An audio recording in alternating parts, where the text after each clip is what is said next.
Hey folks, welcome to Guitar Daily. So my name's Nick Granville. I post every day on YouTube stuff to do with guitars, pedals, music, lessons, a lot of lessons stuff.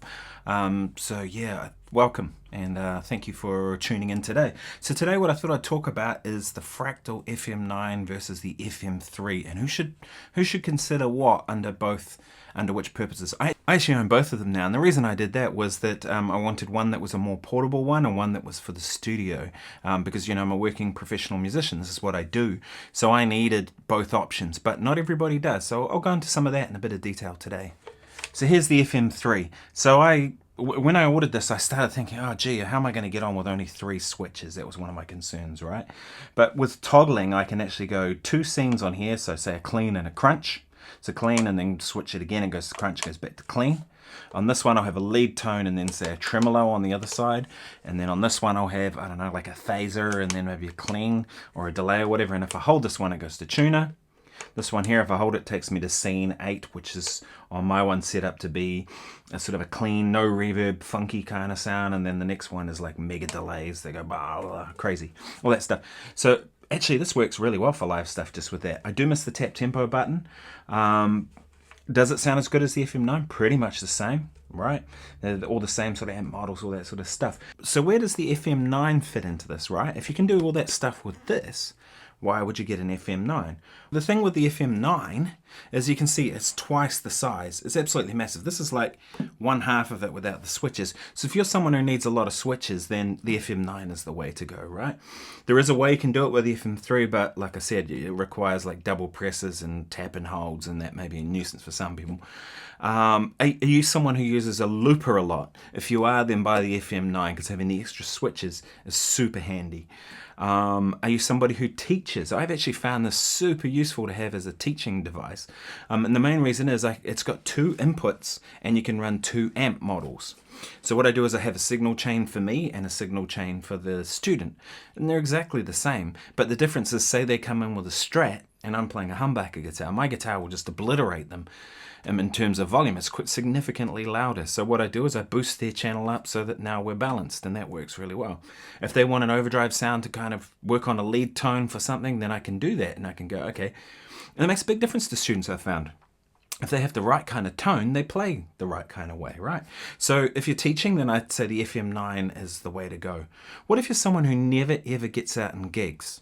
Should you buy either of these? Well, depends on if money is an object. This is obviously more expensive. But if you're not going to gig, then, the portability doesn't matter. Go all in and get this.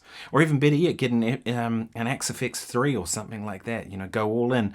Because you're not gigging anyway. You're just playing at home. So, being able to scroll through sounds and make your things is awesome, right?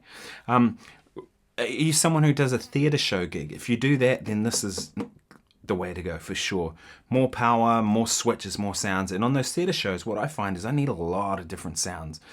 A lot of theatre shows nowadays seem to require chorus. That's become one that never used to see. It's like that throwback kind of thing that's happening more and more. So chorus, delays, you'll need a bunch of different overdrives. Sometimes I have to set up presets per song. Because sometimes the MD might go, okay, we want the same thing, but we want more overdrive and we want like 30% louder or something. And then you go, okay, well, I can't use my standard preset for that. So you create a new preset with the way they want it, and boom, you just switch to it when you're doing it. You can run acoustic guitars through this with an IR. That's super handy. You can with this too. It has to some degree, but it's all just more complicated on this. So what if you're a touring musician and someone who like carries your own shit like me, right? That's the way to go. I mean, like I can pick this up with one hand. This, I can a bit. This is half the weight of this. Because more and more gigs are becoming where I can't use an amp. And I know that's a nuisance, like I fly in to go and do a gig, or theatre shows, they just don't want an amp in there blaring. I've got We Will Rock You later in the year, and I'm going to be taking that. The FM9. So yeah, if you use a looper, FM9. If you do theatre shows, FM9. If you're someone who needs a lot of different sounds, really quick access, FM9. If you're someone who travels a lot, FM3. If you're someone who needs only a few sounds, like maybe you're doing like bluesy type stuff or jazz, FM3. I reckon probably now I use this about 60% of the time, and this is in the studio. And I do take it out when I have gigs that I need specific kind of things. If you're someone who never gigs, then go all in on the FM9, or better yet an Axe FX3 or something like that, because you're not moving your gear anyway. Yeah, and there are plenty of other modelists too. I believe the Helixes are really good. People talk about them. John Cordy, I've been watching a bunch of his videos talking about the Helix. They're a pretty good option. The Quad Cortex, I know Rob Harris uses the Quad Cortex and it gets killer guitar sound. So all this stuff has gotten really good now. One more advantage of the FM9 over the FM3 that I think would suit a lot of people is you have more outputs. So if you look along here, you'll actually see that it's got stereo XLR and then another set of stereo XLR. So I can send 2 to the front of house and 2 for me to my own FRs. And then I've got a third set that I could go out to whatever, like maybe there's an amp that's supplied, I might run to that. Having that flexibility is huge. There's only one set of XLRs on the FM3.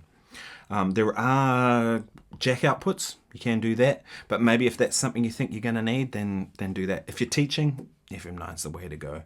So anyway, I just thought I'd talk about that today and just sort of discuss like who should buy what.